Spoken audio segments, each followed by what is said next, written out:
Isang magandang hapon sa lahat ng ating mga tagapakinig. Mula Luzon, Visayas at Mindanao, magandang hapon po at sa buong Mega and Metro Manila. Magandang hapon at live po tayo napapanood ngayon sa Veritas 846 sa inyong mga talapihitan at napapanood din po tayo sa ating Veritas TV Sky Cable Channel 211 at sa ating YouTube channel Veritas PH. Pero bago pong lahat, ako po ang inyong kapanalig, Koy Lopez, ang kumparing nyo sa balat ng radyo. At ako naman po ang inyong lingkod, Camilo Mongcal de la Cruz. Magandang hapon po sa mga kakabukas pa lamang ng kani-kanilang mga talapihitan.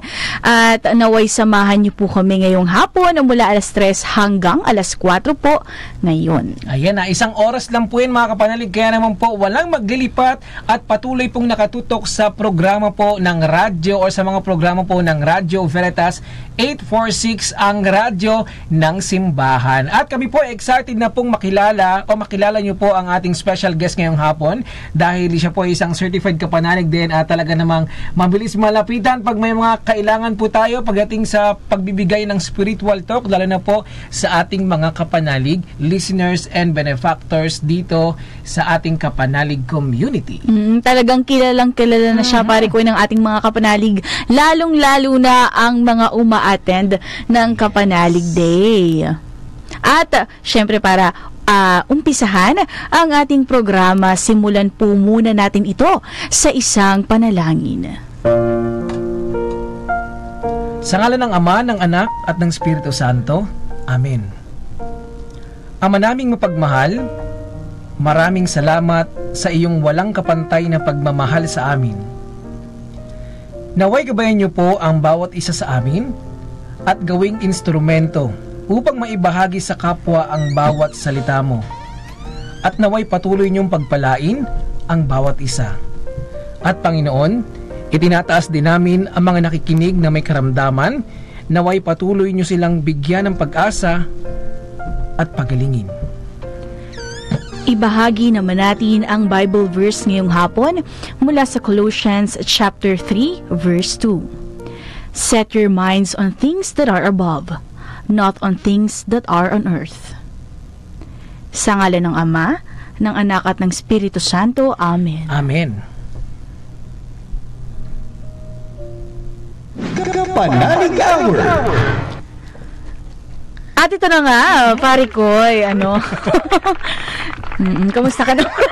At para nag-iintayan tayong dalawa ngayon. Ay, kamusta naman at ako naman po ay okay na okay. Ikaw naman, Ate Camille, kamusta ka? Ako okay din naman, pare Koy. Ayun, sa awa ng Diyos ay tayo ay nakasurvive na naman ng another week. At naway patuloy tayong bantayan at gabayan ng Panginoon sa mga susunod pong mga araw. Siyempre, amen. At kayo mga kapanalig, kamusta po kayo? At sana po, hinihiling po namin na nasa mabuti po kayo ngayong kalagayan at patuloy pong maging masaya kahit napakadaming problemang pinagdadaanan po natin.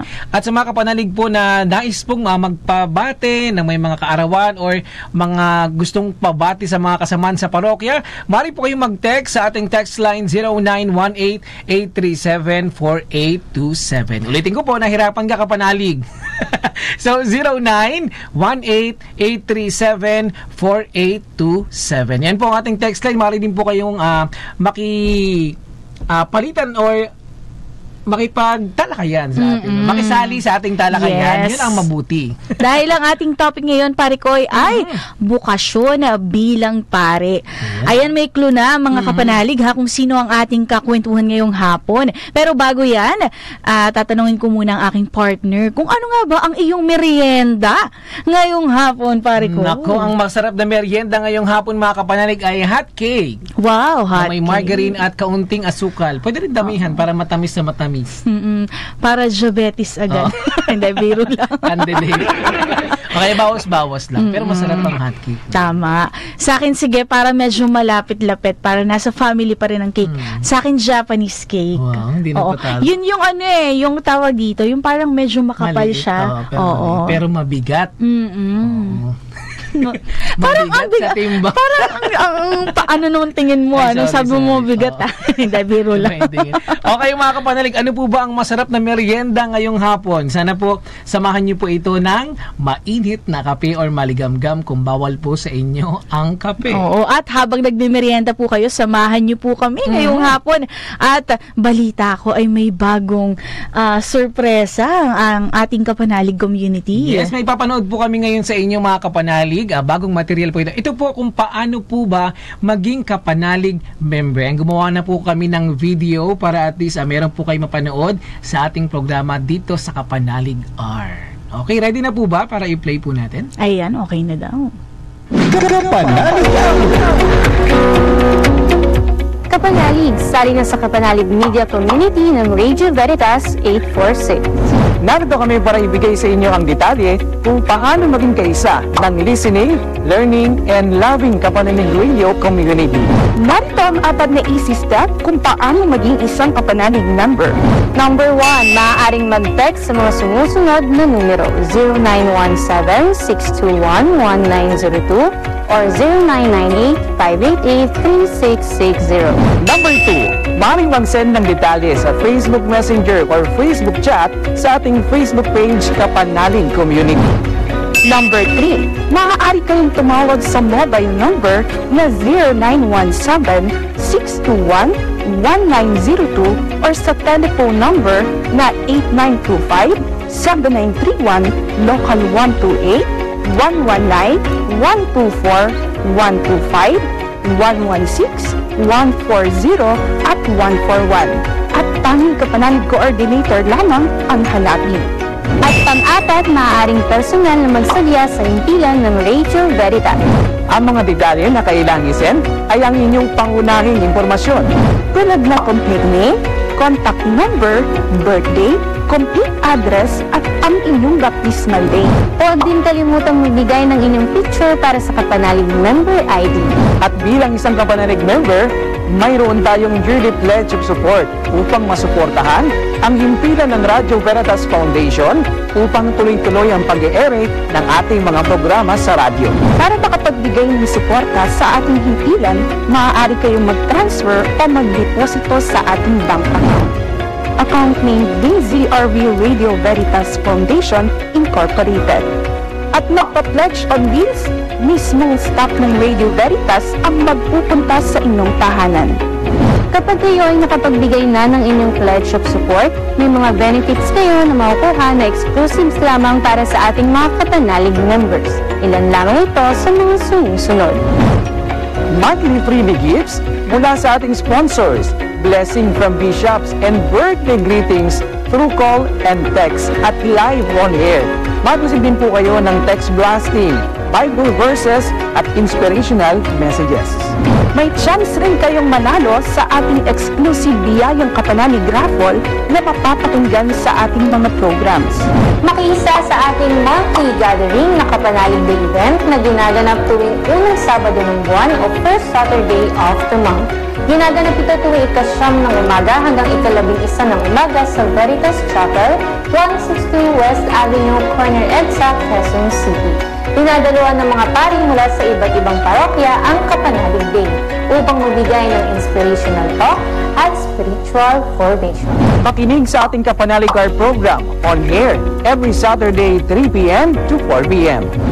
Para naman sa inyong duties and responsibilities bilang Kapanalig member, kung kayo ay may comment at suggestion, mag-text o tumawag sa sumusunod na numerong 0917-621-1902 or 0998-588-3630. At maaari rin po ninyong i-recruit ang inyong kamag-anak, kaibigan o kapitbahay upang maging Kapanalig member ng Kapanalig Community.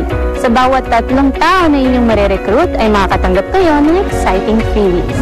Kaya naman sa ating mga tagapakinig, ano pang hinihintay nyo? Maging isang Kapanalig member dito sa Kapanalig Media Community ng Radyo Veritas at sama-sama natin ibahagi ang biyaya at pagpapala ng ating Panginoon sa pamamagitan ng pakikinig at pagsuporta sa Kapanalig Media Community. Para sa sa iba pang detalye at impormasyong nais niyong malaman, mag-text o tumawag sa 0998-588-3660 O sa telephone hotline na 8925-7931, Local 128 at hanapin si Miss Apple Ann Estrella. Muli, kami po ang inyong lingkod, Erica Cabillas, Just sa Amigo, Boy Lopez, na nagsasabing sumainyo ang katotohanan. Kapanalig Hour. Hapon sa inyong lahat mga kapanalig, kamusta po kayo? Kami po ay nagbabalik sa programang Kapanalig Hour at kayo po ay nakikinig sa himpilang Radyo Veritas 846, ang radyo ng simbahan. At ito na nga mga kapanalig, tatawagin na natin ang ating kakwentuhan ngayong hapon. Walang iba kundi si Reverend Father Erwin de la Cruz mula sa Our Lady Queen of Peace Parish, Bacoor, Cavite. Hi Father Erwin! Hello! Hello po, magandang hapon po sa iyo, Father. Kamusta naman po? Ha? Kamusta po kayo, Father? Okay naman po ako. Ayan, okay na po. Ayan. Kita niyo ba ako? Ayan, Yes, po, Father. Kita na po namin. Po, kamusta po, Father? Bago po tayo mag-umpisa, meron po ba kayong gustong batiin, mga kasamaan sa parokya? Sina Father Gilbert Reyes, ang parish priest natin doon. Saka po, sina John, Secretary, sina Kuya Ted, si Nanay, at lahat ng mga nakikinig sa parish ng Our Lady Queen of Peace. Pati po sa prelature ng Batanes. Actually, ka-diocese ko po si ka-prelature ko si Father Bong Turingan. So, Father po. kasama kami sa isang prelatura. We belong to Batanes. I'm just a guest priest dito po kay Father Gilbert. Ayun. At yun, greetings sa inyo lahat. Nakatuwa naman nakita kayo. Opo. Ayan. Malinaw ba?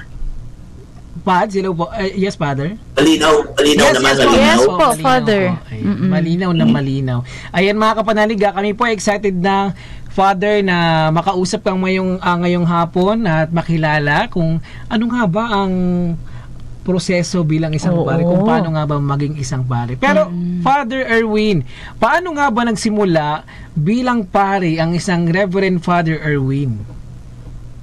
Ganun. Ano yun? High school pa ako noon. Nung bata kasi ako, tumira ako sa lola ko kasi malapit yung eskwelahan ko doon. Kinder ako. Spoiled ako doon kasi panganay akong apo. So, hatid sundo ako ng uncle ko, pinapasan pa ako ganun. Tapos yung mga lolo't-lola ko sa mother side, ano po yun, mga taong simbahan, mga tiyahin kutsuhin, mga leader ng Black Rosary, ganun. So, hindi ko pa alam yun na inumpisa na pala ni Lord ang pagtawag sa akin. Sinasama-sama ako lagi sa Black Rosary, ganyan. Hindi naman ako sumasama sa Rosary, hindi ako marunong. Tapos basta lang sumasama ako.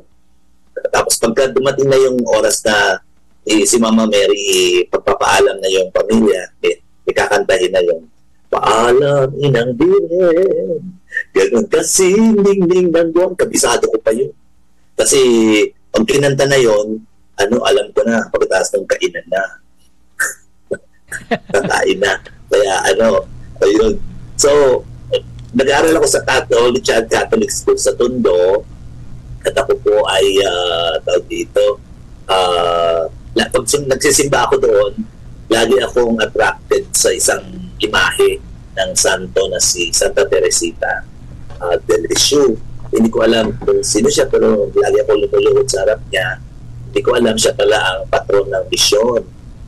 Nung ako po high school, 4th year, kailangan pong mag-attend ng retreat para po requirement for graduation. At mahirap lang po kami noon. So kahit na Catholic school, walang pang bayad sa retreat si Mama at Papa noon. Kaya sabi ko sa advisor, baka hindi po ako maka-attend ng retreat. Sabi ng teacher, hindi daw po pwede kasi pagka walang retreat, walang graduation. Sabi ko, wala po pera parents ko. Sabi nila, retreat now, pay later. Pero pala ganun. Oo, parang buy now, pay later, Uso na pala yun dati, Father, no? Oo. So yun, nag-retreat kami sa La Salette Shrine Retreat Center sa Silang Cavite. Yun. sa Silang. Laking Tondo po ako, no? So, nung nakarating po ako sa shrine, alam nyo, ang ganda-ganda po ng La Salette Shrine. Lalo na nung mga panahong iyon. Dahil po, meron pa noong yung garden ng roses. Alam niyo yung roses na American roses na malalaki? Ay, doon, tumutubo yun doon. Ang gaganda. Para ako nasa paraiso. Coming from Tondo, parang langit para sa akin, no? So sabi ko, ang ganda naman dito.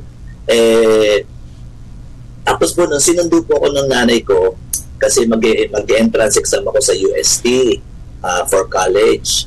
Kasi hindi ko tatapusin yung retreat mas maaga ko tatapusin, papaalam ako. So sinundo po ako. Ayun. At nung sinundo po ako, naggabihan na po yung lecture. Nung nag-aabang po kami sa highway, hindi po kami agad makasakay ng bus. May pong grupo ng mga kalalakihan na lumabas galing sa shrine. At yun, nakapagkwentuhan kami. Yung pala kasi nasa party sa tapat ng shrine, sa bahay ng kapitbahay nila doon.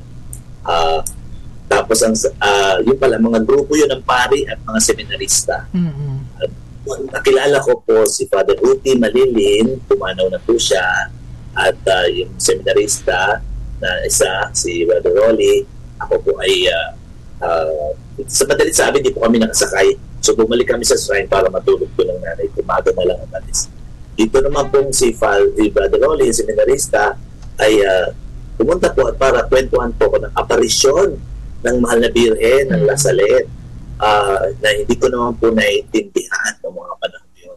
I was 17 years old then, 4th year high school. Ayun. Tapos, pero meron na pong attraction sa akin yung lugar.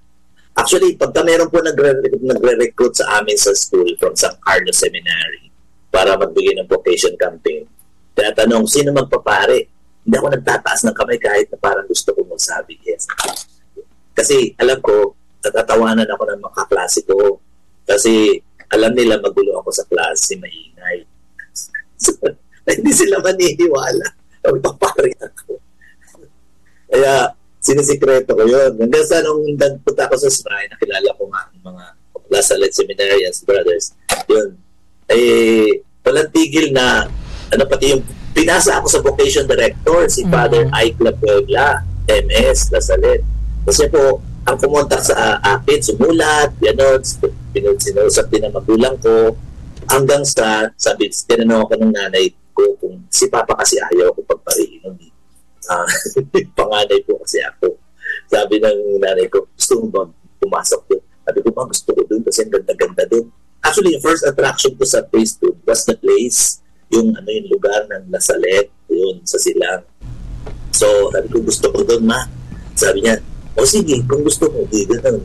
Di naayos ang lahat, sa madalit sabi, nag-exam, pumasa, although conditional kasi po, mataas, okay naman yung grade ko sa schooling. Kaya lang po yung NCEE, alam mo ba yun po, meron bang, tsaka Camille, meron bang NCEE noon? Yes po ba? Papa ng NCEE ko po, parang kumaintindi. Parang, konti lang pasado na gano'n. Kaya, sabi ng vocation director, pag ganito yung NCEE mo, at tinatanggap namin 85% and above. Sabi ko, ewan ko po. Pero maganda naman yung scholastic record mo, sabi, yung average mo. Pero sige, tatanggapin kita on a probationary basis. Kailangan maintain ko raw lahat ng grade ko 85% and above sa lahat ng subject. Otherwise, papauwiin daw ako. So, ito kita sa challenge yun. So, nag-aaral ko mabuti ang inyong lingkod. Sana na sa akin.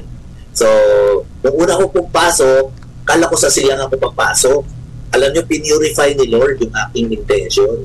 Di ba ang intention ba, ang aking attraction was the place, the beautiful place.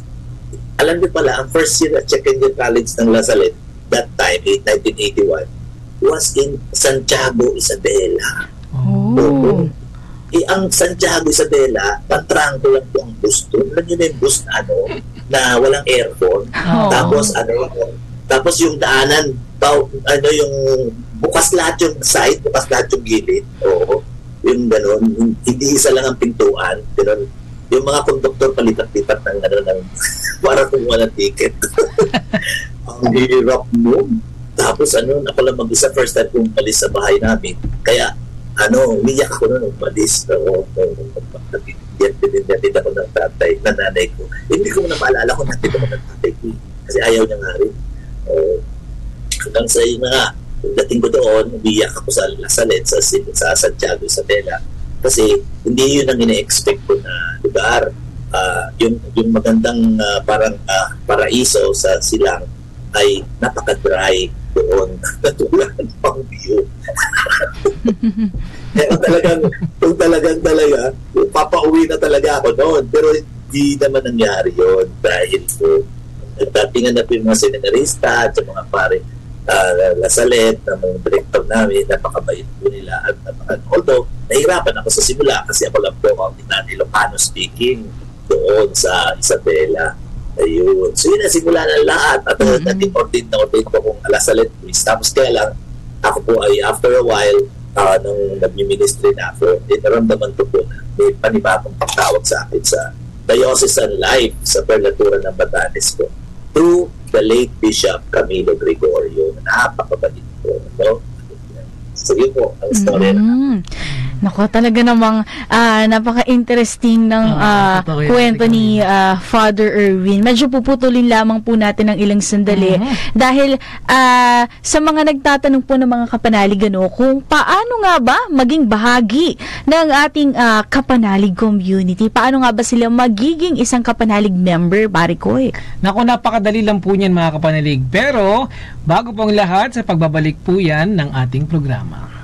At kami po ay nagbabalik mga kapanalig. Magandang hapon po sa mga nakikinig sa ating Facebook Live ng DZRV 846 at Kapanalig Community. Ayan, magandang hapon po. Pero bago po natin balikan ang ating special guest ngayong hapon, si Reverend Father Erwin de la Cruz. Kagaya po ng tanong kanina ni Ate Camille kung paano nga ba maging isang miyembro ng Kapanalig Community, meron po tayong easy step. Ayan na, madali lang po yan. E-text lamang po ang inyong buong pangalan or yes, kapanalig, buong pangalan, home address at parish kung saan po kayo nasasakop na parokya. At i-text lamang po sa mobile number 0998-588-3660. Ulitin ko po mga kapanalig, 0998-588-3660. Ulitin ko po, yes, kapanalig ang ite-text, full name, postal address, birthday, civil status, parokya at contact numbers. I-text lamang po kung kayo po ay gumagamit ng Globe Network 0917-621-1902 at sa Smart naman po 0998-588-3660. Ayan. Naku, wag po ninyong kalimutang mag-text para po kayo ay ma-acknowledge ng inyong kapanalig coordinator. At balikan na natin si Father Erwin. Father Erwin, hello po. Ayan. Oo. Inalis ko na yung background kasi inalis ko na yung background. Okay lang yan. Okay lang po. Okay lang yan. Bye na. Ito po, Father, ano po yung mga magandang karanasan po ninyo na hindi po ninyo malilimutan bilang isang seminarista noon? Maaari nyo po bang ibahagi sa amin? Oo. Maraming mga magagandang karanasan sa seminaryo kasi una sa lahat, we do things together. Tsaka we were trained there by the bell. Kasi laging ang schedule may bell, gano'n, no? Kaya may disiplina po na ini-instill sa amin. At may mga sense of responsibilities ang bawat isa. May mga assignment ka. Minsan, in charge ka sa buong buwan na to sa paglilinis ng CR. Minsan, in charge ka sa paglilinis ng hallway, gano'n. Kaya, tapos meron din community service, yung community service namin pagka po paglilinis sa pag-gardening, gano'n. Although na ako marunong talaga magtanim. Nakakatawa yung aking karanasan doon sa Santiago, Isabela. Kasi bawat isang seminarista may plot, alam mo yung plot na kailangan taniman mo yan ng gulay. Oo. Binigyan naman ng punla. Ayun. Lahat ng mga seminarista, mga taga-probinsya kasi sila So, ang bibilis nila magtanim, magtungkal ng lupa. Hindi marunong lang ganun sa tundo. Tapos, ang nangyari, ginawa ko, nag-rush ko rin yun sa akin, no? Hanggang sa tinrangkaso ako. Kasi hindi ko kaya talaga magtanim. At nung tinulungan na lang po ko ng prefect of discipline na magtanimnan yun ng talong, gano'n, ako na lang daw ang mag-weed ba yung tanggal mga damo. Nung nagdadamo na po ako, napagalitan naman ako kasi pati po yung punla, pinagbubunot ko. Sabi ko, nasobrang sa sipag. Sabi ko, hindi ko po kasi alam anong damo tsaka punla. Sabi damo yun. Tawa sila ng tawa. Isa lang yun sa mga masayang sitwasyon doon. At saka sa Silang Cavite, bawal kami, may mga kalokohan din mga seminarista, alam mo ba? Bawal kami lumabas sa gate. Yan, ang gagawin ng mga iba, kunya, tulad namin sa ginawa rin namin, nagro-rosaryo kami pagpapunta ng gate. Wala na kasing gwardiya noon. Tapos paglabas namin, para lang makainom ng soft drinks sa tindahan doon. Mga bad. Ayun, pagkatating sa gate, ayan na, lalabas na para muna sa tindahan. Bawal po yun. Yung mga ganang simple joys sa amin sa seminaryo. At napakaganda po yung karanasan, tulungan. At kasi ito po talagang bukasyon mo, sabi na mainip ka. Pero ako hindi, ako nainip. Siguro panawagan talaga ni Lord. Kasi kung talagang ilalagay mo ang puso mo doon sa seminaryo, talagang magiging busy ka. Magiging busy ka sa seminaryo. No dull moment doon. Unless kung di mo pagtawag, maboboring ka. Kumbaga parang pag pinilit mo rin yung sarili mo na pumasok bilang seminarista, mararamdaman mo talaga yung parang maiinip ka, hindi ka masaya pag hindi talaga para sa iyo. Pero kung talagang panawagan ng Diyos sa iyo yun, yun. Isa pang sign, biruan namin sa seminaryo. Pag wala kang ganang kumain, wala kang bukasyon. Yun pala yung isang sign. Mga seminarista, huwag mong iimbitahan daw ang mga seminaryan sa party. Kawawa ang yung handa. Ayun, Father. Ganun pala yun, Father. Father Erwin, sa mga nakikinig po ngayon, baka meron po kayong mga anak na gustong magpari. Pumasok sa seminaryo. Father, paano nga ba makapasok bilang isang pari, or ano ang mga requirements dito? Paano maging isang seminarista? Or depende po ba ito sa mga congregation din po ang requirements? Hindi niya natatanong, ako po yung dating vocation director ng La Salette Missionaries, ina ng Pag-asa Province dito po sa Pilipinas. Before 2 years po akong vocation director bago ako pinasign sa USA bilang Filipino Ministry. Yun. So marami pong na-recruit naman akong mga nagpari at naging pari naman po. Alam nyo, nakakatuwa po, nakataba ng puso. At siyempre lahat yun sa Panginoon binibigay ang papuri. Kasi nakikita mo sila mga pari na. At saka po occupying key positions pa sa kongregasyon. Oh my God, praise the Lord. Talaga naman. Ang isa vice provincial, yung isa novice master, yung isa ganyan. Nakakatuwa. Ang requirements ng pagiging pari, una sa lahat, gusto ng bata maging pari. Maging religyoso. May pagtawag siya naramdaman. Hindi lang dahil gusto niya mag-aaral sa seminaryo. So tatanungin kasi siya kung bakit gusto magpari. Yun, may mga interview po, no? Tapos may examination din po yun, entrance exam na binibigay sa kanila. No? May psychological, tsaka po aptitude test yun po, no? Titignan kung kaya ng bata. Yan. And then meron pong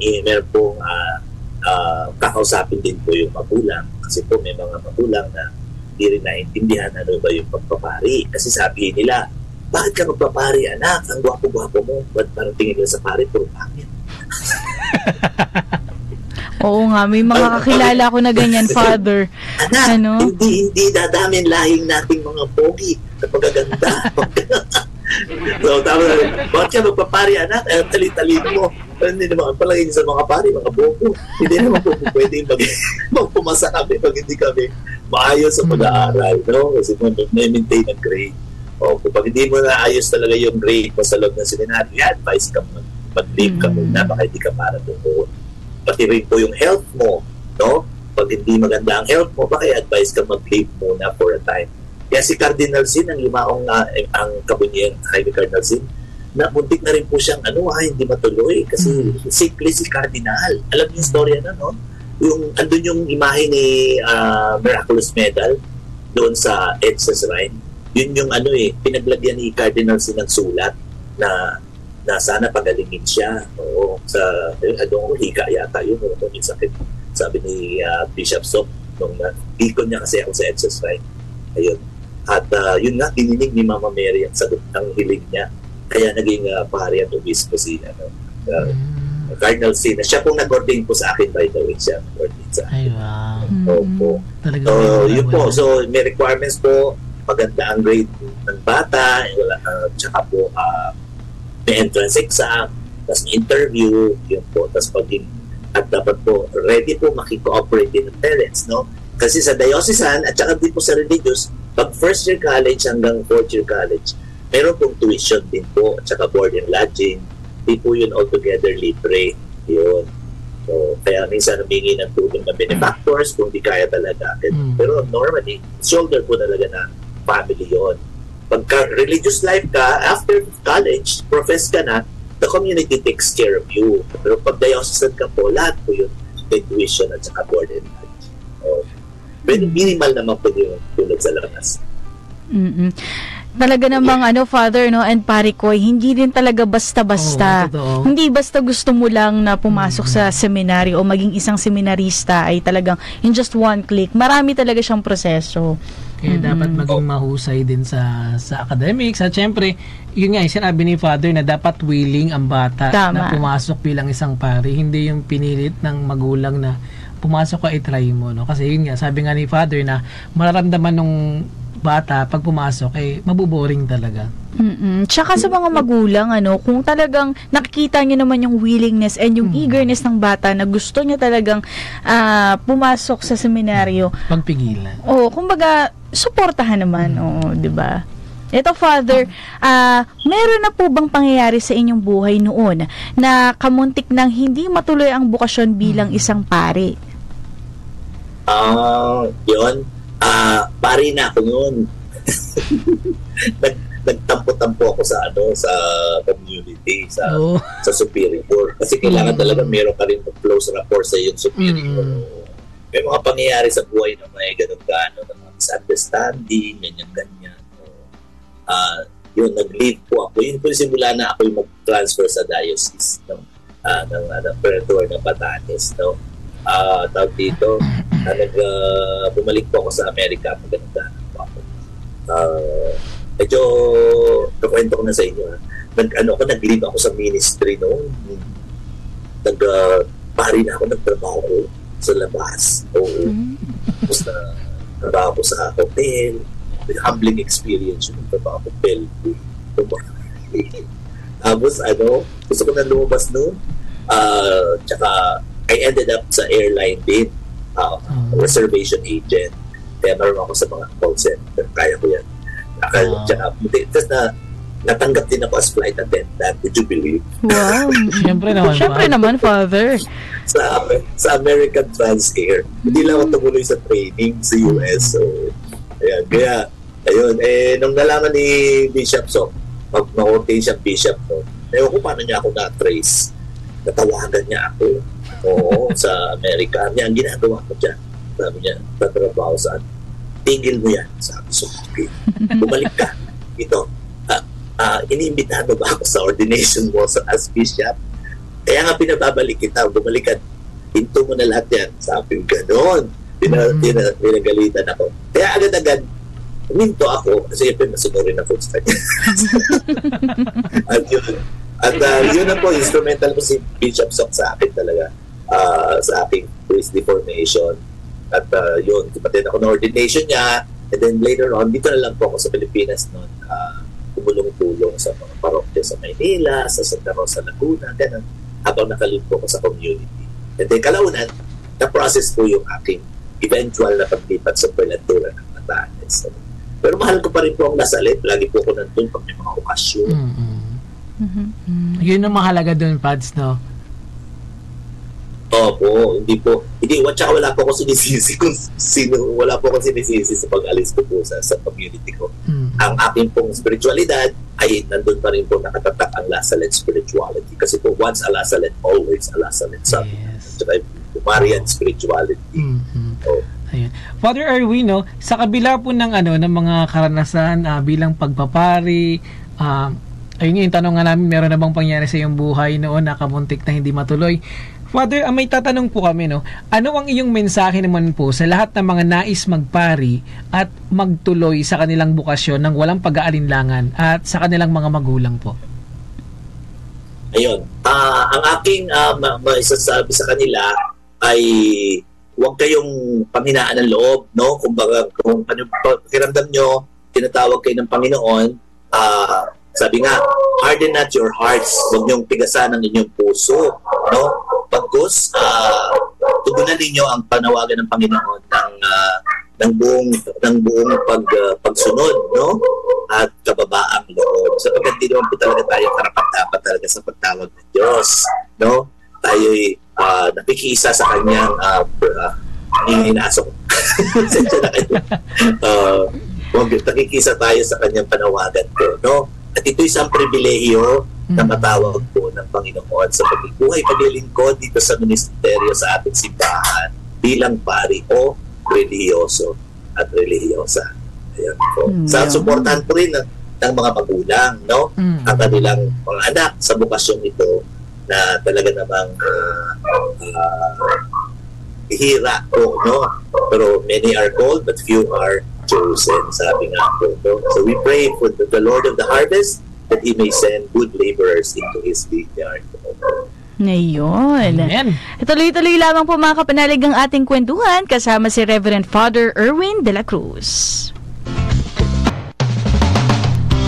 At muli po tayo nagbabalik sa ating programang Kapanalig R at syempre ako pa rin po inyong kumpare sa balat ng radyo, pare Koy, at your service. At ako naman po ang inyong lingkod, Camille Mongcal de la Cruz. Ayan, magandang hapon po sa mga bagong bukas pa lang po na kanilang mga talapihitan. Ayan, kamusta po kayo?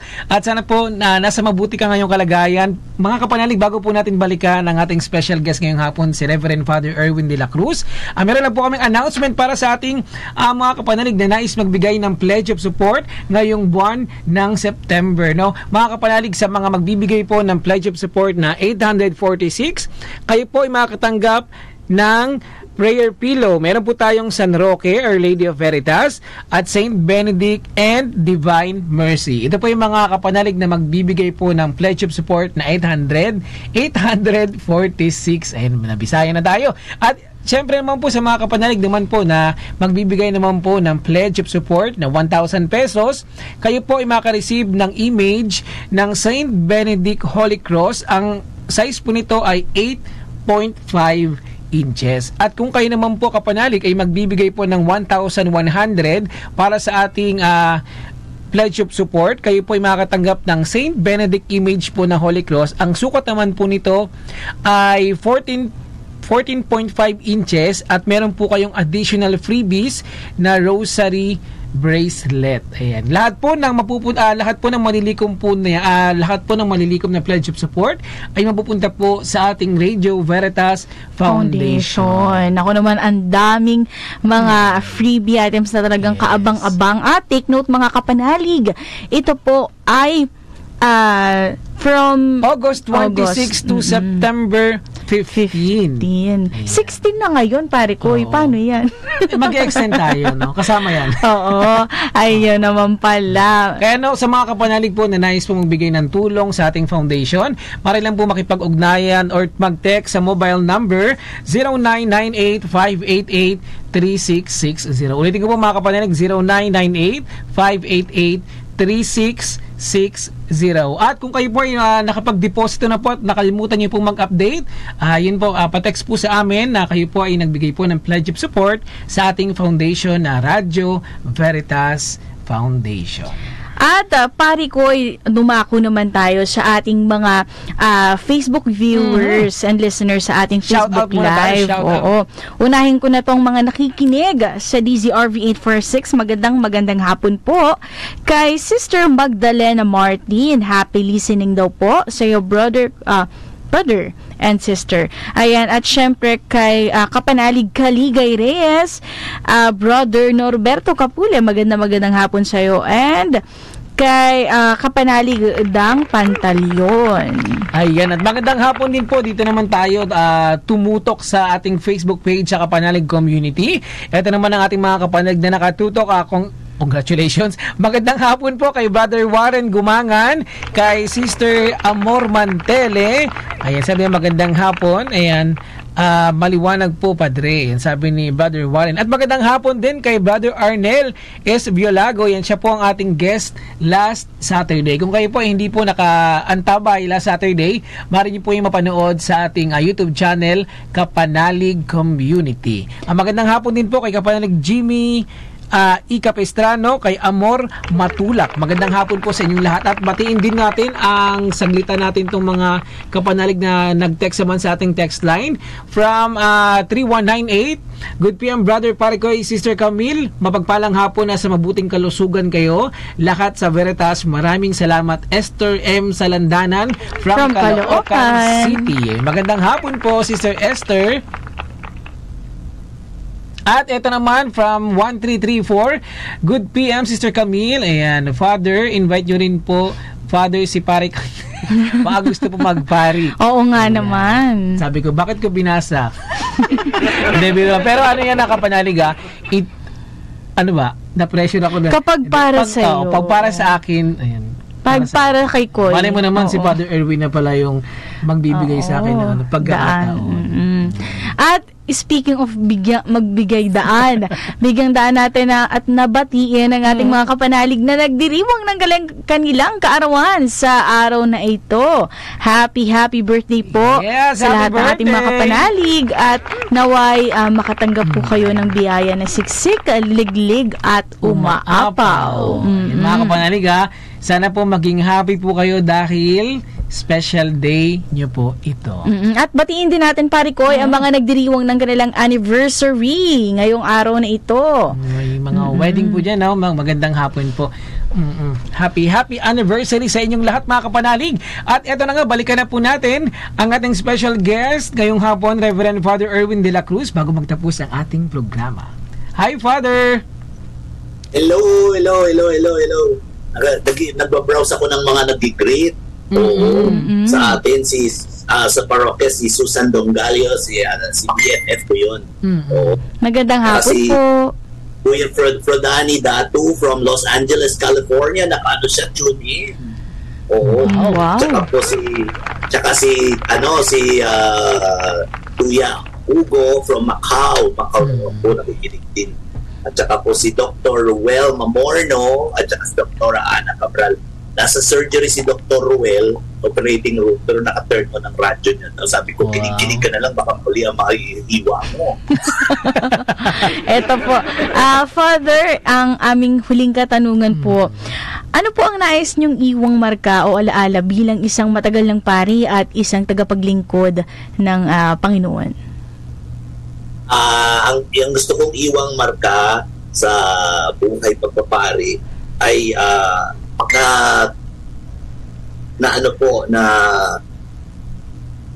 maalala po ako bilang isang masayang pari, no?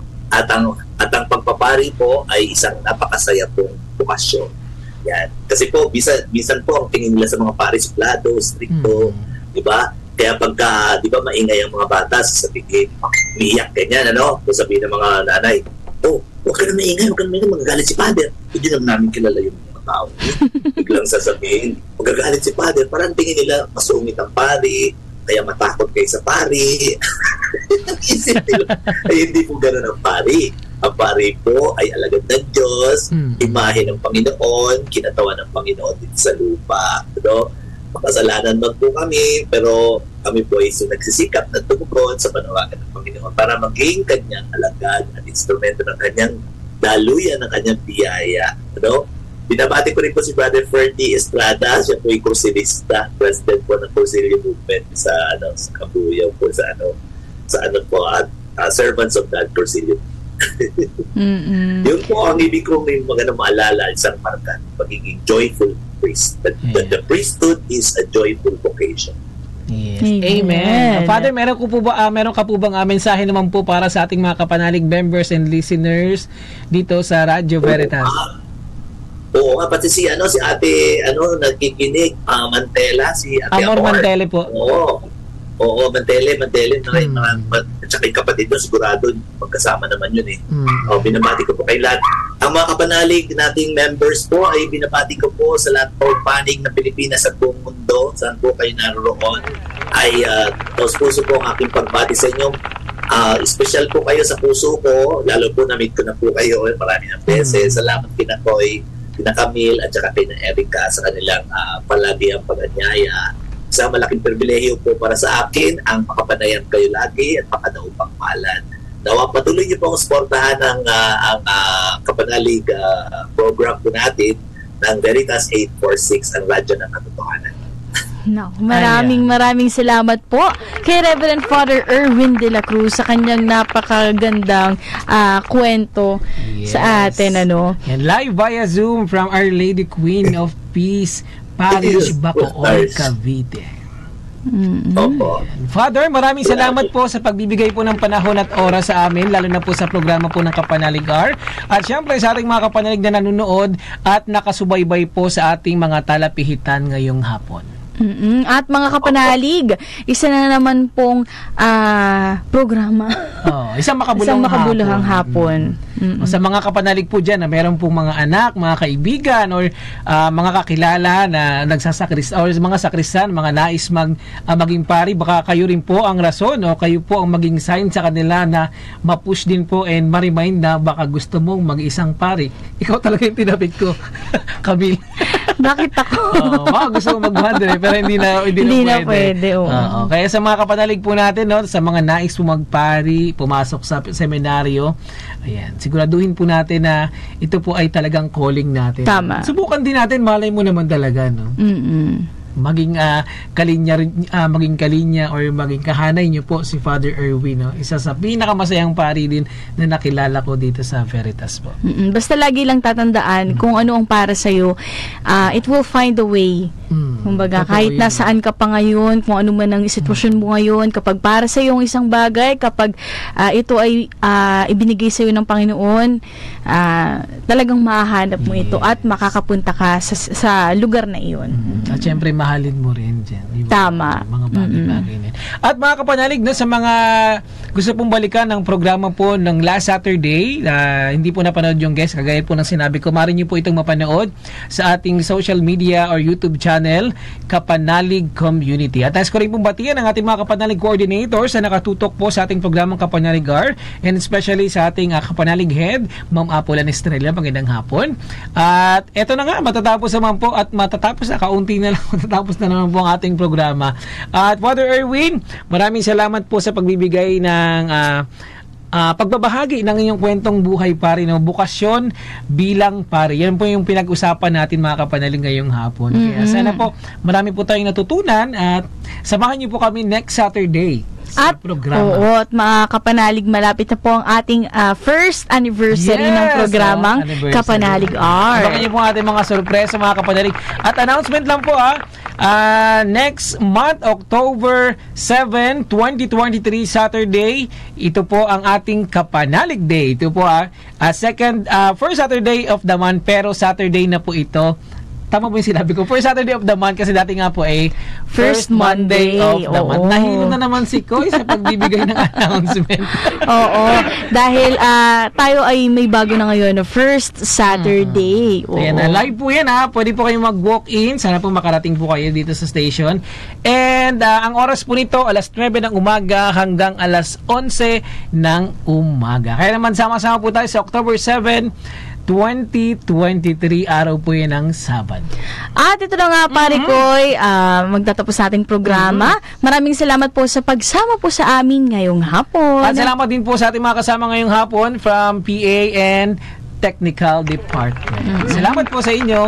At kapanalig, salamat din po. Kayo po yung magpapaalam na, Kati Camille. Muli kami po ang inyong lingkod. Ako po si Camille Mongcal de la Cruz. At ako naman po ang inyong kumpare sa balat ng radyo, Pare Koy, at your service na nagsasabing, ano mong pagsubok ang kinahaharap mo? Hinga lang ng malalim at sabihin, every gising is a blessing. Sumainyo ang Katotohanan.